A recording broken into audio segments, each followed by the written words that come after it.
Hello friends, मैं आशीष सुमन श्रीवास्तव स्वागत करता हूं आपका इस वीडियो में। आज के हमारे इस वीडियो के माध्यम से बिहार बोर्ड क्लास 12 के इंग्लिश बुक रेनबो पार्ट 2 के प्रो सेक्शन के चैप्टर 6 जिसका टाइटल है द आर्टिस्ट उससे related all important objective question और उनके आंसर पर गौर करेंगे। तो चलिए वीडियो को आगे बढ़ाते हैं और बिहार बोर्ड क्लास 12 के इंग्लिश बुक रेनबो पार्ट 2 के प्रो सेक्शन के चैप्टर 6 जिसका टाइटल है द आर्टिस्ट उससे related all important objective question और उनके आंसर पर गौर करते हैं। तो चलिए हमारा फर्स्ट क्वेश्चन है जिसमें कह रहा है कि the artist is a dash, यानी कि द आर्टिस्ट एक है, क्या है तो हम आपको बता दें कि the artist is a short story, यानी कि द आर्टिस्ट जो है वह एक लघु कथा है। तो इस प्रकार से हम ये कह सकते हैं कि क्वेश्चन नंबर 1 का जो सही आंसर है वो ऑप्शन ए यानी कि शॉर्ट स्टोरी होगा। The artist is a short story. अब नेक्स्ट क्वेश्चन की ओर बढ़ते हैं, यानी कि क्वेश्चन नंबर 2 की ओर। क्वेश्चन नंबर 2 जिसमें कह रहा है कि the artist has been written by, यानी कि द आर्टिस्ट किसके द्वारा लिखा गया है। तो हम आपको बता दें कि the artist has been written by Shiga Naoya, यानी कि द आर्टिस्ट शिगा नोया के द्वारा लिखा गया है। तो इस प्रकार से हम ये कह सकते हैं कि क्वेश्चन नंबर 2 का जो सही आंसर है वो ऑप्शन सी यानी कि शिगा नोया होगा। The artist has been written by Shiga Naoya. अब नेक्स्ट क्वेश्चन की ओर बढ़ते हैं, यानी कि क्वेश्चन नंबर 3 की ओर। क्वेश्चन नंबर 3 जिसमें कह रहा है कि Shiga Naoya was born on dash and died in dash, यानी कि शिगा नोया का जन्म कब हुआ था और उनका निधन कब हुआ था। तो हम आपको बता दें कि शिगा नोया का जन्म 1883 ईस्वी को हुआ था और निधन 1971 ईस्वी को हुआ था। तो इस प्रकार से हम ये कह सकते हैं कि क्वेश्चन नंबर 3 का जो सही आंसर है वो ऑप्शन ए यानी कि 1883 टू 1971 होगा। Shiga Naoya was born on 1883 and died in 1971। अब नेक्स्ट क्वेश्चन की ओर बढ़ते हैं, यानी कि क्वेश्चन नंबर 4 की ओर। क्वेश्चन नंबर 4 जिसमें कह रहा है कि Shiga Naoya was a dash writer, यानी कि शिगा नोया जो थी वह एक लेखिका थी। कहाँ की लेखिका थी तो हम आपको बता दें कि Shiga Naoya was a Japanese writer, यानी कि शिगा नोया जो थी वह जापान की एक लेखिका थी, एक शॉर्ट स्टोरी राइटर थी। तो इस प्रकार से हम ये कह सकते हैं कि क्वेश्चन नंबर 4 का जो सही आंसर है वो ऑप्शन डी यानी कि जैपनीज होगा।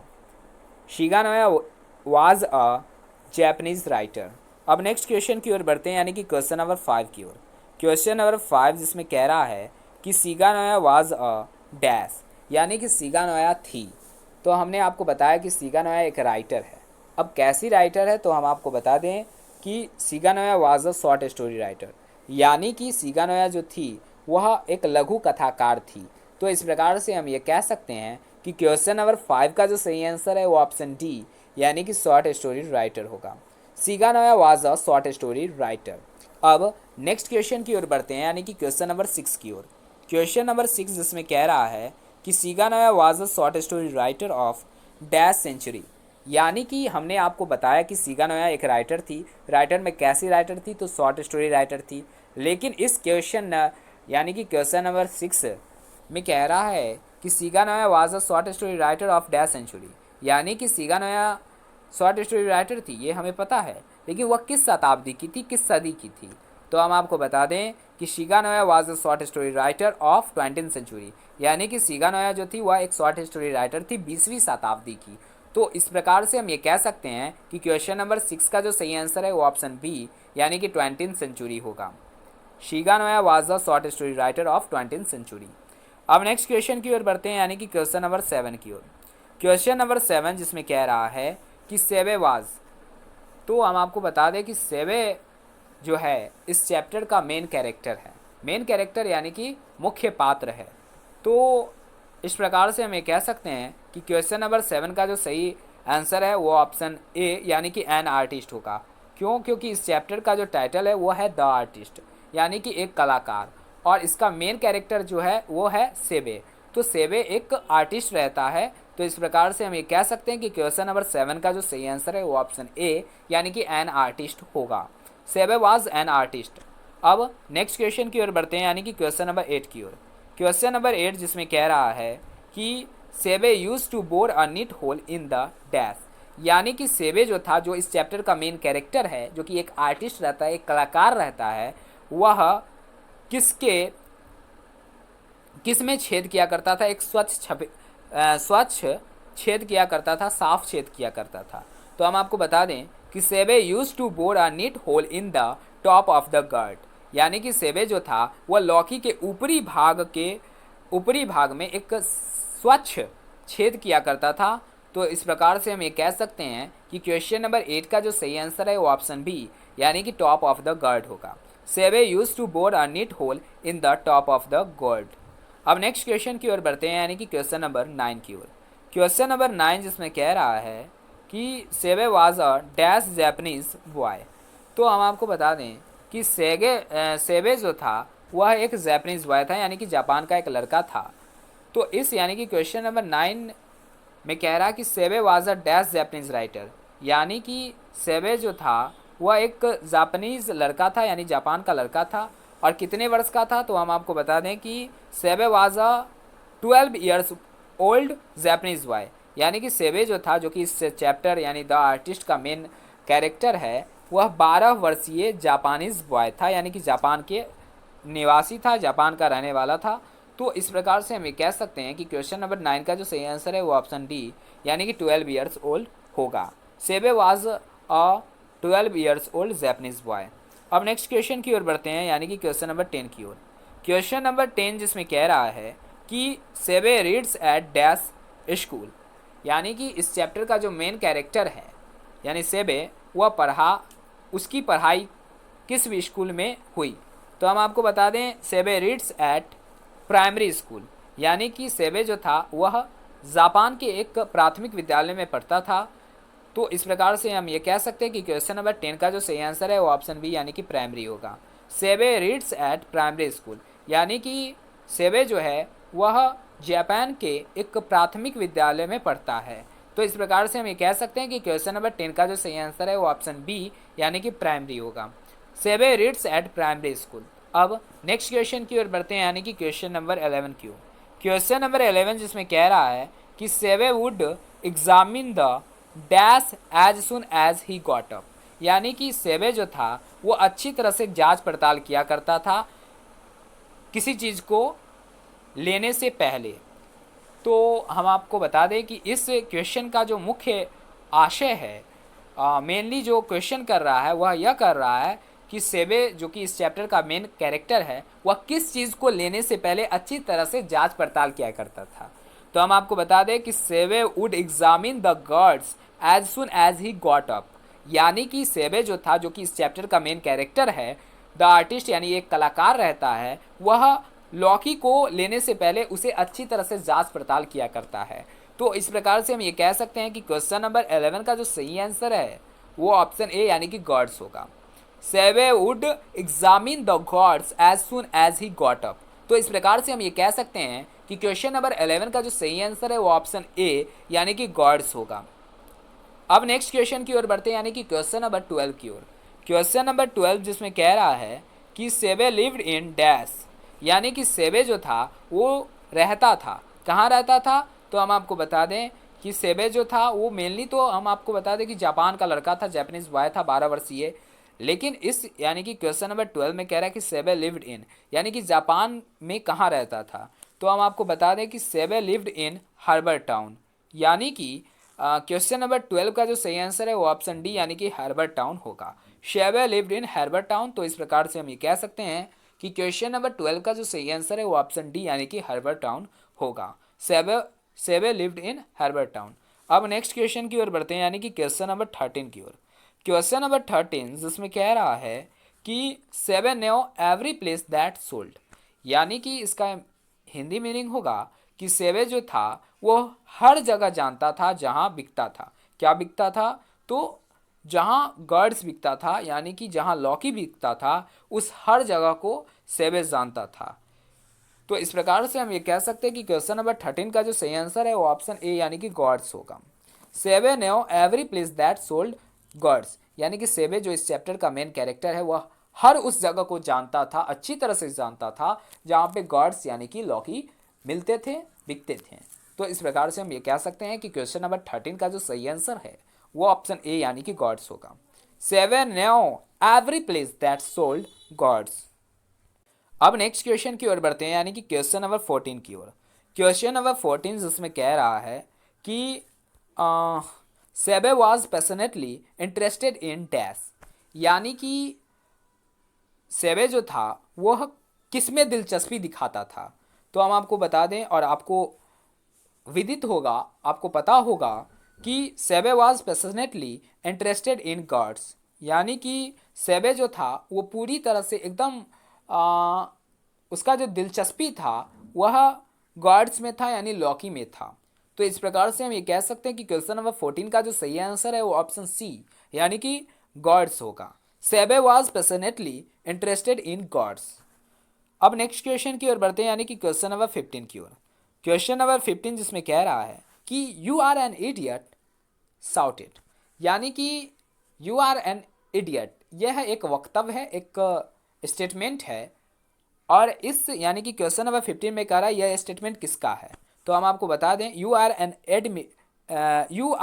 इडियट साउटेड, यह स्टेटमेंट है, यह चिल्लाते हैं शेबे पे। कौन चिल्लाता है और कौन कहता है शेबे को यू आर एन इडियट?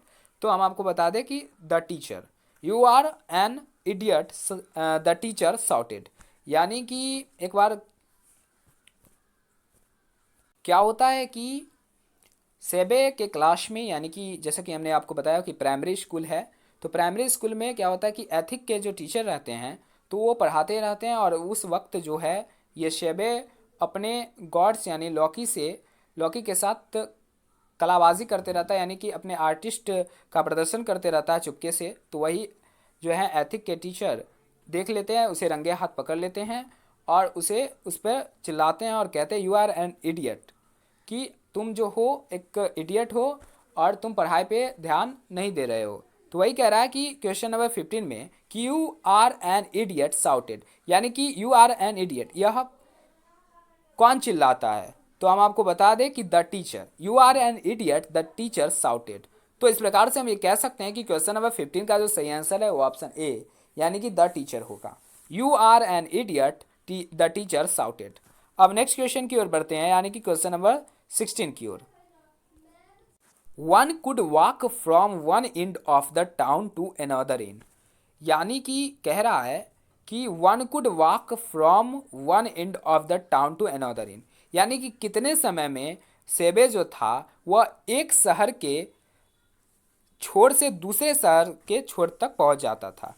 तो हम आपको बता दें कि सेबे जो था वह एक शहर के छोर से दूसरे शहर के छोर पर मात्र 20 मिनट में पहुंच जाता था। तो इस प्रकार से हम ये कह सकते हैं कि क्वेश्चन नंबर 16 का जो सही आंसर है वो ऑप्शन बी यानी कि 20 मिनट्स होगा। One could walk from one end of the town to another in 20 minutes, यानी कि सेबे जो था वह एक शहर के छोर से दूसरे शहर के छोर मात्र 20 मिनट में पहुंच जाता था। तो इस प्रकार से हम ये कह सकते हैं कि क्वेश्चन नंबर 16 का जो सही आंसर है वो ऑप्शन बी यानी कि 20 मिनट्स होगा। One could walk from one end of the town to another in 20 minutes. अब नेक्स्ट क्वेश्चन की ओर बढ़ते हैं, यानी कि क्वेश्चन नंबर 17 की ओर। क्वेश्चन नंबर 17 जिसमें कह रहा है कि the type of gourds that appealed to Seibei was, यानी कि हम सभी जानते हैं कि सेबे जो है, जो इस चैप्टर का मेन कैरेक्टर है और मुख्य पात्र है और जो कि एक कलाकार रहता है, एक आर्टिस्ट रहता है, तो वह जो है उसका जो दिलचस्पी रहता है वो गॉड्स में रहता है यानी लॉकी में रहता है। लेकिन इस क्वेश्चन यानी कि क्वेश्चन नंबर 17 में कह रहा है कि the type of gourds that appeal to Seibei was, यानी कि सेबे जो है किस प्रकार के लॉकी को पसंद करता है या उसे लेना चाहता है। तो हम आपको बता दें कि the type of gourds that appeal to Seibei was even and symmetrical, यानी कि सेबे जो है वह एक सुडौल लॉकी लेना चाहता है। तो इस प्रकार से हम यह कह सकते हैं कि क्वेश्चन नंबर 17 का जो सही आंसर है वो ऑप्शन सी यानी कि इवन एंड सिमेट्रिकल होगा। यानी कि the type of gourds that appeal to Seibei was even and symmetrical, यानी कि जिस प्रकार का वो लॉकी चाहता है सेबे वह सुडौल होना चाहिए यानी कि सिमेट्रिकल होना चाहिए। तो इस प्रकार से हम ये कह सकते हैं कि क्वेश्चन नंबर 17 का जो सही आंसर है वो ऑप्शन सी यानी कि इवन एंड सिमेट्रिकल होगा। The type of gourds that appeal to Seibei was even and symmetrical. अब नेक्स्ट क्वेश्चन की ओर बढ़ते हैं, यानी कि क्वेश्चन नंबर 18 की ओर। क्वेश्चन नंबर 18 जिसमें कह रहा है कि one day Seibei was caught red handed by his dash teacher, यानी कि एक दिन की बात है, सेबे जो है वो रंगे हाथ पकड़ा जाता है। किसके द्वारा? तो हमने आपको बताया कि एक बार जो है प्राइमरी स्कूल में पढ़ता रहता है सेबे, तो जब एथिक्स के टीचर उनको एथिक्स की पढ़ाई करवाते रहते हैं, तो वो जो सेबे रहता है वो पढ़ाई को नेगलेक्ट करता है, यानी कि पढ़ाई पर ध्यान नहीं देता है, और उसके बदले जो है गॉड्स को यानी लॉकी को पेंट करने लगता है। तो उसके जो एथिक्स के टीचर थे, जो उस वक्त एथिक्स पढ़ा रहे थे, उस वक्त उसको रंगे हाथ पकड़ लेते हैं। तो हमने आपको बताया, तो वही यानी कि क्वेश्चन नंबर 18 में कह रहा है कि one day Seibei was caught red handed by his dash teacher. यानी कि एक दिन की बात है, सेबे जो है रंगे हाथ पकड़ा जाता है। किसके द्वारा?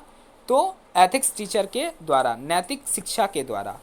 तो इस प्रकार से हम यह कह सकते हैं कि क्वेश्चन नंबर 18 का जो सही आंसर है वो ऑप्शन सी यानी एथिक्स होगा। One day Seibei was caught red handed by his ethics teacher, यानी कि एक दिन जो है सेबे वह रंगे हाथ पकड़ा जाता है नैतिक शास्त्र के शिक्षक के द्वारा। तो इस प्रकार से हम ये कह सकते हैं कि क्वेश्चन नंबर 18 का जो सही आंसर है वो ऑप्शन सी यानी एथिक्स होगा। One day Seibei was caught red handed by his ethics teacher. अब नेक्स्ट क्वेश्चन की ओर बढ़ते हैं, यानी कि क्वेश्चन नंबर 19 की ओर। क्वेश्चन नंबर 19 जिसमें कह रहा है कि Seibei's hobby of collecting gourd made his teacher. यानी कि हम सभी जानते हैं कि सेबे की जो हॉबी रहती है वह लॉकी को जमा करना यानी लॉकी को कलेक्ट करना रहता है, और उसी के इस हॉबी से जो टीचर रहते हैं, उनके जो शिक्षक रहते हैं एथिक्स के टीचर खासकर, वो उनसे डिस्प्लीज्ड हो जाते हैं, यानी कि असंतुष्ट रहते हैं, यानी कि नाराज़ रहते हैं। तो इस प्रकार से हम ये कह सकते हैं कि क्वेश्चन नंबर 19 का जो सही आंसर है वो ऑप्शन बी यानी कि डिस्प्लीज्ड होगा। Seibei's hobby of collecting gourd made his teacher displeased. यानी कि हम सभी जानते हैं कि सेबे जो इस चैप्टर का मेन कैरेक्टर है, यानी कि मुख्य पात्र है, जो कि एक कलाकार रहता है, द आर्टिस्ट रहता है, उसका जो हॉबी रहता है वह रहता है कि वह सुडॉल लॉकी को, बहुत सारे लॉकी को जमा करे और उसके साथ आर्टिस्ट करे, यानी कि उसके साथ आर्ट करे, कला करे। तो यह जो उसका हॉबी रहता है उससे उसके टीचर जो रहते हैं वो डिस्प्लीज्ड रहते हैं, यानी कि असंतुष्ट रहते हैं, यानी कि नाराज़ रहते हैं। तो इस प्रकार से हम ये कह सकते हैं कि क्वेश्चन नंबर 19 का जो सही आंसर है वो ऑप्शन बी डिस्प्लीज्ड होगा। Seibei's hobby of collecting gourd made his teacher displeased. अब नेक्स्ट क्वेश्चन की ओर बढ़ते हैं, यानी कि क्वेश्चन नंबर 20 की ओर। क्वेश्चन नंबर 20 जिसमें कह रहा है कि the teacher became very dash with Seibei for neglecting his studies. यानी कि शिक्षक जो होते हैं, नैतिक शास्त्र के जो शिक्षक रहते हैं, वह बहुत क्रोध हो जाते हैं जब वह देखते हैं, जब सेबे को वह रंगे हाथ पकड़ते हैं और देखते हैं कि वह यानी कि सेबे जो है वह पढ़ाई को यानी कि स्टडी को नेगलेक्ट कर रहा है, यानी कि उपेक्षित कर रहा है। तो इस प्रकार से हम ये कह सकते हैं कि क्वेश्चन नंबर 20 का जो सही आंसर है वो ऑप्शन सी यानी कि एंग्री होगा, एंग्री होगा। तो इस प्रकार से हम ये कह सकते हैं कि क्वेश्चन नंबर 20 का जो सही आंसर है वो ऑप्शन सी यानी कि एंग्री होगा। The teacher became very angry with Seibei for neglecting his studies. यानी कि टीचर जो एथिक्स के टीचर होते हैं रहते हैं वह सेबे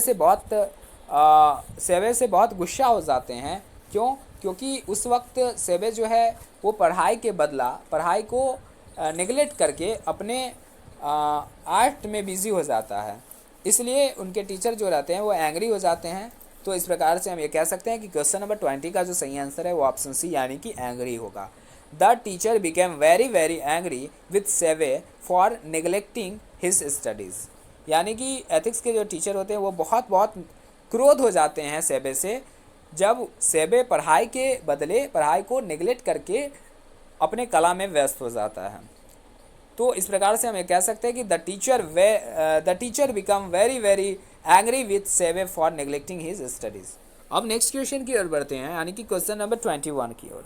क्वेश्चन नंबर 21 जिसमें कह रहा है कि the teacher made complain against Seibei to his dash. यानी कि टीचर जो हैं एथिक्स के टीचर वो कंप्लेन करने आते हैं सेबे के अगेंस्ट में, तो वो तो कंप्लेन करने आते हैं उनके पिताजी को, लेकिन पिताजी चूँकि कारपेंटर के शॉप पे काम करते हैं रहते हैं, तो वो जो है उनके पिता उस वक्त, जिस वक्त टीचर आते हैं एथिक्स के घर पे, यानी कि सेबे के घर पे जब एथिक्स टीचर आते हैं, तो उस वक्त जो है उसके पिता यानी कि सेबे के पिता जो रहते हैं वो ड्यूटी पे गए हुए रहते हैं, यानी कि कारपेंटर के दुकान पे, बढ़ई के दुकान पे रहते हैं। तो उस वक्त उनकी माँ पकड़ा जाती है, तो वो सारा जो भड़ास होता है वह उनकी माँ यानी कि सेबे के माँ पर उतार देते हैं। तो इस प्रकार से हम ये कह सकते हैं कि क्वेश्चन नंबर 21 का जो सही आंसर है वो ऑप्शन बी यानी कि मदर होगा। The teacher made complain against Seibei to his mother, यानी कि टीचर जो रहते हैं नैतिक शास्त्र के, वह सेबे के विरुद्ध जो कंप्लेन यानी शिकायत करना रहता है वह उसकी माता यानी कि सेबे की माता पर कंप्लेन कर देते हैं, माता को कंप्लेन कर देते हैं कि आपका बेटा पढ़ने वाला नहीं है, ऐसे ऐसे करते रहता है, पढ़ाई को नेगलेक्ट करता है, और क्लास जब चलते रहता है तो उस वक्त अपना आर्ट का प्रदर्शन करने लगता है। तो इस प्रकार से हम कह सकते हैं कि क्वेश्चन नंबर 21 का जो सही आंसर है वो ऑप्शन बी यानी कि मदर होगा। The teacher made complain against Seibei to his mother. अब नेक्स्ट क्वेश्चन की ओर बढ़ते हैं, यानी कि क्वेश्चन नंबर 22 की ओर। क्वेश्चन नंबर 22 जिसमें कह रहा है कि Seibei's father worked at dash shop. तो जैसा कि हमने आपको बताया कि सेबे के जो पिताजी रहते हैं वह एक बढ़ई के दुकान पर काम करते हैं, और इस यानी कि क्वेश्चन नंबर 22 में भी यही प्रश्न खड़ा कर दिया है कि Seibei's father worked at dash shop, यानी कि सेबे के जो पिताजी रहते हैं वह किस दुकान पे काम करते हैं। तो हमने आपको बताया, तो आपको विदित होगा, आपको पता होगा कि Seibei's father worked at carpenter's house, यानी कि सेबे के जो पिताजी रहते हैं वह बढ़ई के दुकान पर काम करते हैं। तो इस प्रकार से हम ये कह सकते हैं कि क्वेश्चन नंबर 22 का जो सही आंसर है वो ऑप्शन ए यानी कि कारपेंटर्स होगा। Seibei's father worked at carpenter's shop. अब नेक्स्ट क्वेश्चन की ओर बढ़ते हैं, यानी कि क्वेश्चन नंबर 23 की ओर। क्वेश्चन नंबर 23 जिसमें कह रहा है कि one day Seibei found a peculiar gourd at the shop of an woman an old woman which cost him. एक दिन की बात है, सेबे एक अजीबो गरीब लौकी एक दुकान में देखता है जिसे एक बूढ़ी औरत बेचते रहती है। तो इस यानी कि क्वेश्चन नंबर 23 में कह रहा है कि उस लौकी की कीमत क्या रहती है। तो हम आपको बता दें कि one day Seibei found a peculiar gourds at the shop of an old women which cost him 10 sen. यानी कि एक दिन की बात है, जब सेबे अपने स्कूल से जाते रहता है तो देखता है कि एक अजीबो गरीब लौकी है और उसे एक बूढ़ी औरत बेच रही है। तो वह उसे खरीदने के लिए उस बूढ़ी औरत को 10 सेन देता है। तो इस प्रकार से हम ये कह सकते हैं कि क्वेश्चन नंबर 23 का जो सही आंसर है वो ऑप्शन बी यानी कि 10 सेन होगा। तो इस प्रकार से हम ये कह सकते हैं कि क्वेश्चन नंबर 23 का जो सही आंसर है वो ऑप्शन बी यानी कि 10 सेन होगा। One day Seibei found a peculiar gourd at the shop of an old woman which cost him 10 sen. अब नेक्स्ट क्वेश्चन की ओर बढ़ते हैं, यानी कि क्वेश्चन नंबर 24 की ओर। क्वेश्चन नंबर 24 जिसमें कह रहा है कि Seibei bought a dash inch gourd from an old woman. तो हमने अभी अभी आपको बताया कि सेबे जो एक दिन जाते रहता है स्कूल से, तो देखता है कि एक अजीबो गरीब गॉड्स यानी लौकी है जिसे एक बूढ़ी औरत बेचती है, और उसे खरीदने के लिए उसे 10 सेन देना पड़ता है, यानी कि 10 सेन देना पड़ता है। तो इस यानी कि क्वेश्चन नंबर 24 में कह रहा है कि वह जो लौकी रहता है जो सेबे एक बूढ़ी औरत से लेता है, खरीदता है, वो कितने इंच का रहता है। तो हम आपको बता दें कि वह 5 इंच का रहता है, यानी 5 इंच का रहता है। तो इस प्रकार से हम ये कह सकते हैं कि क्वेश्चन नंबर 24 का जो सही आंसर है वो ऑप्शन बी यानी 5 इंच होगा। Seibei bought a 5 inch gourd from an old woman, यानी कि सेबे जो है उस बूढ़ी औरत से जो लौकी लेता है जो कि अजीबो गरीब रहता है वह 5 इंच का रहता है, और उसका कॉस्ट कितना रहता है, कॉस्ट कितना पे करता है वो, तो 10 सेन। तो ये बातें याद रखनी होगी हमें। तो इस प्रकार से हम ये कह सकते हैं कि क्वेश्चन नंबर 24 का जो सही आंसर है वो ऑप्शन बी यानी कि 5 होगा। Seibei about a 5 inch gourds from an old woman. अब नेक्स्ट क्वेश्चन की ओर बढ़ते हैं, यानी कि क्वेश्चन नंबर 25 की ओर। क्वेश्चन नंबर 25 जिसमें कह रहा है कि dash was selling dried persimmons and oranges, यानी कि कौन जो रहती है वह एक सूखा खुरमा और संतरा बेचा करती थी। तो अभी हमने आपको बताया कि एन ओल्ड वुमेन का चर्चा किया गया है, जिससे 5 इंच का 10 सेन यानी 10 सेन पे करके सेवे लेता है गॉड्स यानी लॉकी। तो इसका भी जो सही आंसर होगा वो ऑप्शन बी यानी एन ओल्ड वोमेन होगा। यानी कि क्वेश्चन नंबर 25 का जो सही आंसर है वो ऑप्शन बी यानी कि एन ओल्ड वोमेन होगा। An old women was selling dried persimmons and oranges, यानी कि एक बूढ़ी औरत जो रहती है वह सूखा खुरमा और संतरा बेचा करती है। तो इस प्रकार से हम ये कह सकते हैं कि 25 का जो सही आंसर है वो ऑप्शन बी यानी कि एन ओल्ड वोमेन होगा, एक बूढ़ी महिला होगा, एक बूढ़ी औरत होगा। An old women was selling dried persimmons and oranges. अब नेक्स्ट क्वेश्चन की ओर बढ़ते हैं, यानी कि क्वेश्चन नंबर 26 की ओर। क्वेश्चन नंबर 26 इसमें कह रहा है कि the potter sold the gourd of सेवे फॉर डैश, यानी कि पॉटर यानी कि दरबारी जो है रहता है वह सेवे के जो लौकी को बेच देता है, और कितने येन में, तो हम आपको बता दें कि the potter sold the gourd of सेवे फॉर 50 येन, यानी कि वह जो दरबारी रहता है वह सेबे के लौकी को 50 येन में बेच देता है। तो इस प्रकार से हम ये कह सकते हैं कि 26 का जो सही आंसर है वो ऑप्शन सी यानी कि 50 येन होगा। The potter sold the gourd of Seibei for 50 yen, यानी कि दरबारी जो रहता है जिसको उसका गॉड्स मिल जाता है उसको दे दिया जाता है, सेबे का गॉड्स जो है दरबारी को दे दिया जाता है। तो उस वह जो दरबारी रहता है वह कोरियो डीलर से 50 येन में उसके यानी कि सेबे के लौकी को बेच देता है। तो इस प्रकार से हम ये कह सकते हैं कि क्वेश्चन नंबर 26 का जो सही आंसर है वो ऑप्शन सी यानी कि 50 येन होगा। The potter sold the gourd of सेवे फॉर 50 येन।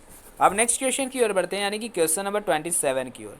क्वेश्चन नंबर 27 जिसमें कह रहा है कि the courier dealer sold the gourd to wealthy collector for dash yen, यानी कि सबसे पहले तो है कि पॉटर यानी दरबारी जो है वो कोरियर डीलर से 50 येन में उस यानी कि सेबे के लौकी को बेच देता है कोरियर डीलर से। लेकिन उसके बाद क्या होता है कि वो कोरियर डीलर जो रहता है वह एक सेठ के हाथों उसको 600 येन में बेच देता है। तो वही कह रहा है कि 27 क्वेश्चन में कि the courier dealer sold the gourd to a wealthy collector for dash yen, यानी कि वो जो दरबारी है वो कोरियर डीलर को 50 येन में सेवे का लौकी बेच देता है। लेकिन वो जो कोरियर डीलर रहता है वह एक धनी सेठ को 600 येन में उस लौकी को बेच देता है। तो इस प्रकार से हम ये कह सकते हैं कि क्वेश्चन नंबर 27 का जो सही आंसर है वो ऑप्शन सी यानी कि 600 येन होगा। तो इस प्रकार से हम ये कह सकते हैं कि क्वेश्चन नंबर 27 का जो सही आंसर है वो ऑप्शन सी यानी कि 600 येन होगा। The courier dealer sold the gourd to a wealthy collector for 600 yen, यानी कि कोरियर डीलर जो है वह एक धनी सेठ के हाथों उस यानी कि सेबे के गॉड्स को यानी लौकी को 600 येन में बेच देता है। अब नेक्स्ट क्वेश्चन की ओर बढ़ते हैं, यानी कि क्वेश्चन नंबर 28 की ओर। क्वेश्चन नंबर 28 जिसमें कह रहा है कि one must admire the inherent qualities present in the, यानी कि हमें हमेशा प्रशंसा करनी चाहिए किसी के वर्तमान गुण की। किसके गुण की? तो किसी चिल्ड्रेन की। तो इस प्रकार से हम ये कह सकते हैं कि क्वेश्चन नंबर 28 का जो सही आंसर है वो ऑप्शन ए यानी कि चिल्ड्रेन होगा। One must admire the inherent qualities present in the children, यानी कि किसी भी बच्चे के वर्तमान गुणवत्ता की जो उसमें गुण है, चाहे वो किसी भी प्रकार का गुण है, उसकी हमेशा हमें प्रशंसा करनी चाहिए, यानी कि एडमायर करनी चाहिए। तो इस प्रकार से हम ये कह सकते हैं कि क्वेश्चन नंबर 28 का जो सही आंसर है वो ऑप्शन ए यानी कि चिल्ड्रेन होगा।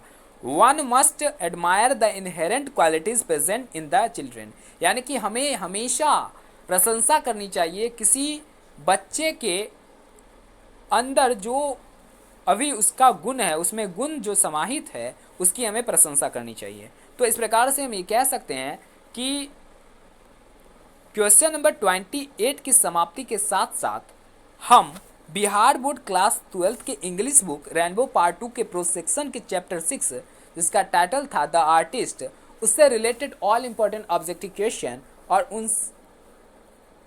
उनके आंसर पर गौर कर चुके हैं। अब अगले वीडियो में हम बिहार बोर्ड क्लास 12 के इंग्लिश बुक रेनबो पार्ट 2 के प्रोसेक्शन के चैप्टर 7 जिसका टाइटल है ए चाइल्ड इज बॉर्न, उससे related all important objective question और उनके आंसर पर गौर करेंगे। तब तक के लिए धन्यवाद।